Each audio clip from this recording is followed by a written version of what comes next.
Good morning from Count Station Honey Farm. What we're doing today is, yesterday I explained to you about the chicken soup where we take and freeze all of our produce in the summer because of the time issue, and we process it here in the winter. And I told you the reason why, one thing being the heat factor of the house, because it helps warm up the house.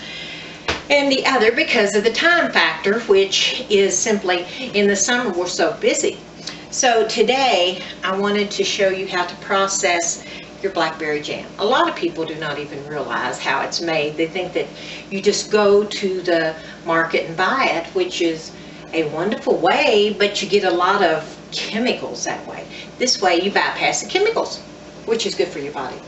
So today I'm making blackberry jam. Now these blackberries that I have here are the wild blackberries.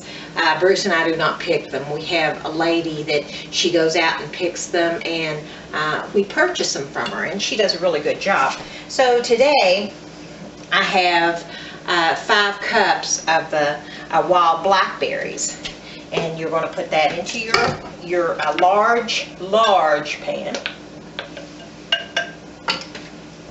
Now kind of have your stuff ready at hand whenever you get ready to start this process, because you just can't walk away from it because it will stick, because it's got a lot of sugar and things in it, and you don't want your jam to stick. Now turn your stove on. I start out on number 9, which is next to high, because I want it to heat up. And I use pectin. Now, you can also make homemade pectin out of apples, but you can also get a natural pectin too. I myself, I have made pectin, and there's no problem with making it. It's just in the middle of the winter, I don't exactly have all the... Wait just a second, I've got to turn Stop something. off the time. Now I've got to set this for 5 minutes. But it's no problem at making pectin, don't get me wrong. But the thing is, in the middle of winter, you don't have the stuff to do it with.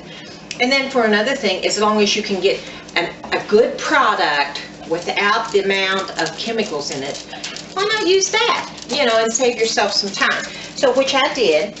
I've got some pectin in there.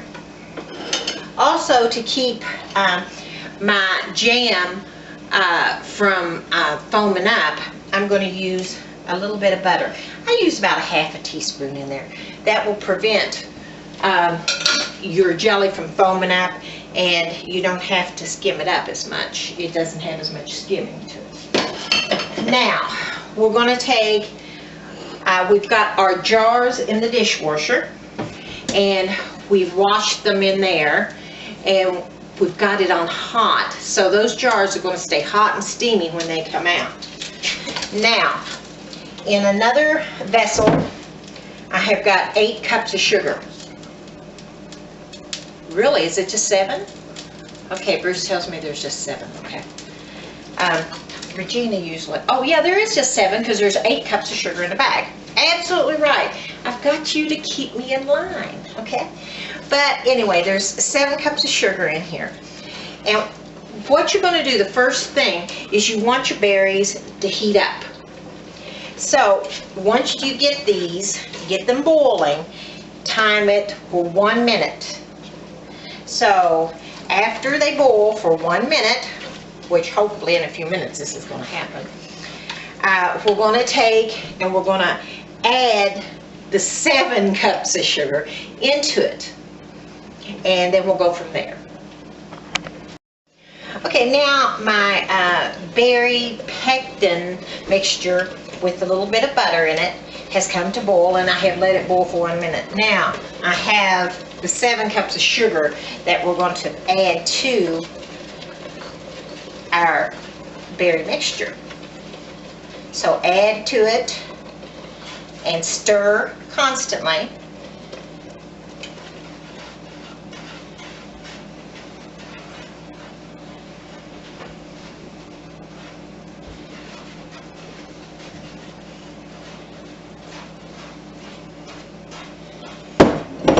and then stir until you get everything integrated in.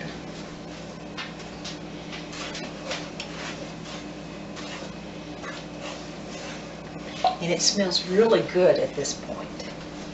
You think, yum. Now, we're going to stand here and we're going to stir our mixture, and I've got it on a medium heat here. I'm going to up it back to the 9, which is on my stove, which is next to the high. And I'm going to stir it until it comes to a boil. After it comes to a boil, I cook it for 2 minutes as it boils, and then after that I'm going to show you how to fill up the jars.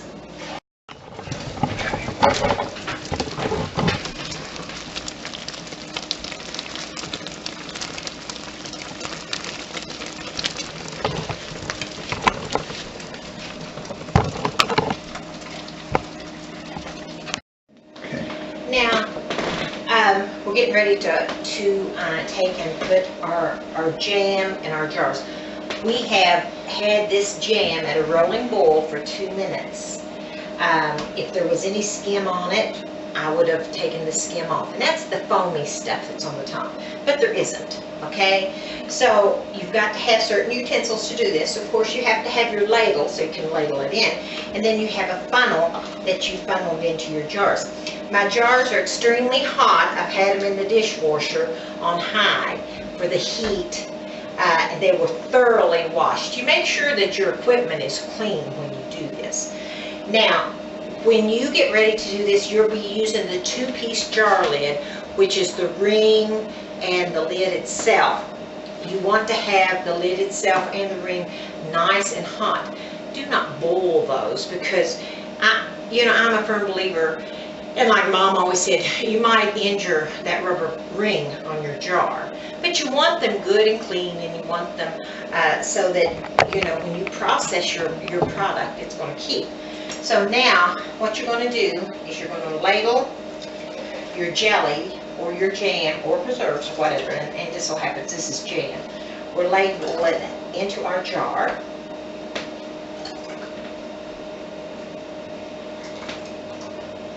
Now what we want to do here, let's get this back a second.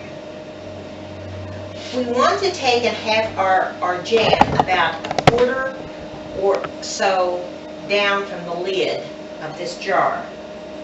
And that's this first ring right here. So you put your jam into that. Now, make sure the top of your lids are free from any jam. So you're going to want to rub around here to make sure it's free. And this also checks to make sure that you have no cracks or chips on your jar. And then you place on, and you yourself will be placing on 2 lid rings, which will be the lid and then the ring on top of it. After that, we're going to place this in a hot water canner. Now, how is the hot water canner different from the pressure cooker? Of course, you can't do jams in a pressure cooker. Now, in a hot water bath, you're going to put your jams into the water, have your water hot in there already. And you've got a little basket, set it down into your hot water canner. Cover your preserves with about 1 inch of water, because you want to make sure everything's covered, and then start it up and let this boil for 10 minutes. And then after the 10 minutes, turn off your heat and just leave them setting down in there for 5 minutes. After that, which you take and you just set on your counter and let them and thicken up. So that's what we're going to do now with our jellies.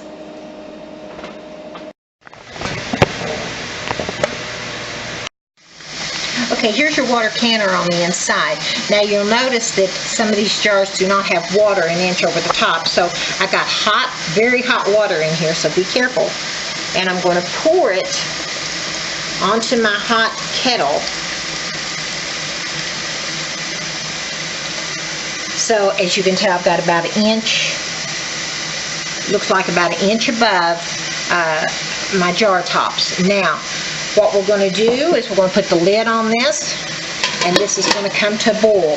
When it starts boiling, I'm going to put it on 10 minutes and let it boil 10 minutes. At that point, I'm going to take and turn the heat off, lift the lid off, and let it sit there 5 minutes.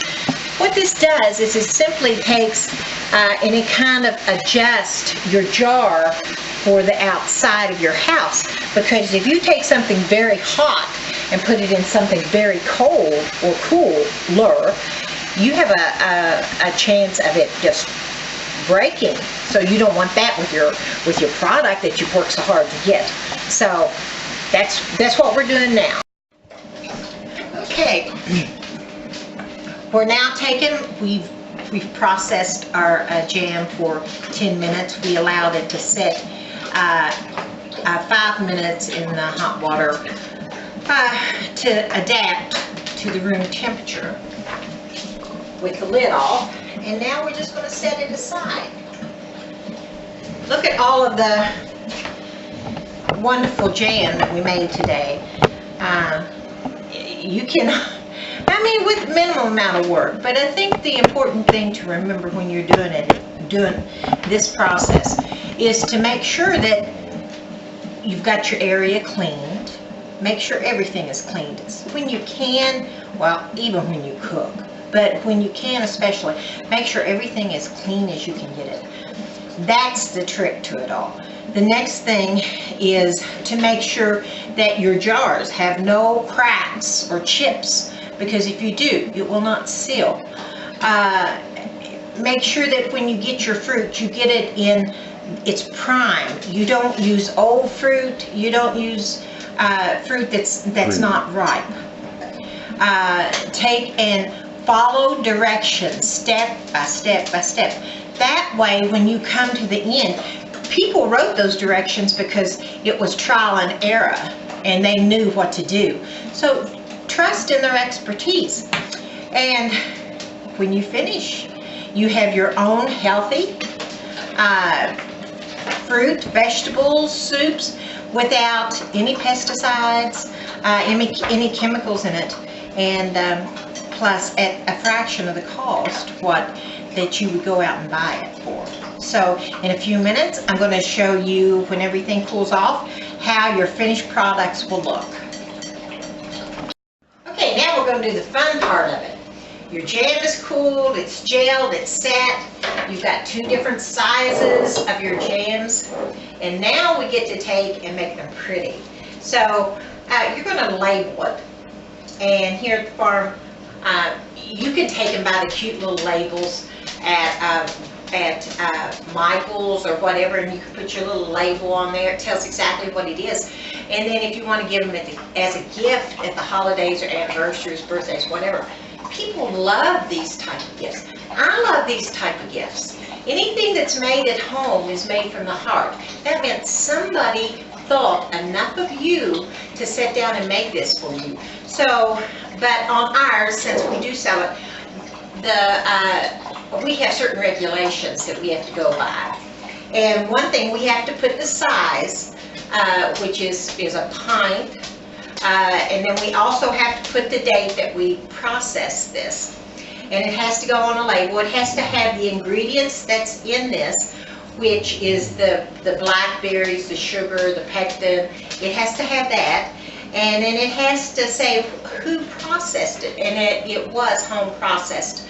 So you and I, the consumer, will know how this was done and how, excuse me, and how everything was done clean, and the way that we do things whenever you're getting ready to process food. So, and then it gives our address and our telephone number, and even our email address in case you want to give us a thumbs up or a thumbs down and say, hey, this stuff stinks, or hey, this stuff is great.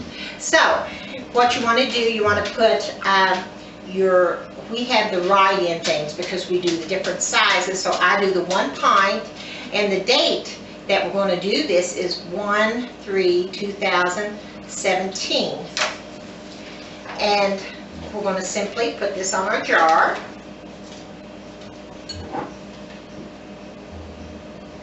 And hopefully we get it on straight. And then we're going to put our Kentucky Proud sticker on there. Cowan Station Honey Farm is Kentucky Proud cottage industry. And then the most important thing on this thing is on the back of all of our jars of anything that we do. We have the Lord's Word, because after all, we wouldn't have any of this without the Lord. So we're going to put our Bible verse on the back of the jar. And thank the Lord for giving this opportunity to us. And then the fun part, you get to decorate. So you take your ribbon and you cut it off, and you got all different colors you can use, like a rainbow. And you tie it on your product.